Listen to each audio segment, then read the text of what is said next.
కాచుకొని కాచుకున్నావులే. నన్ను రక్షించిన, ప్రాణమర్పించిన, నన్ను స్నేహించిన, నన్ను ముద్రించిన నా ప్రియుడా యేసయ్యా, ప్రాణార్పణముగా నా జీవితమును అర్పించుకున్నానయ్యా.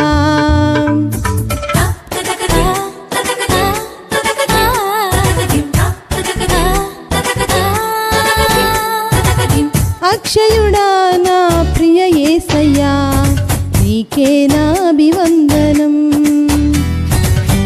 అక్షయుడా నా ప్రియ యేసయ్యా, నీకే నా అభివందనం.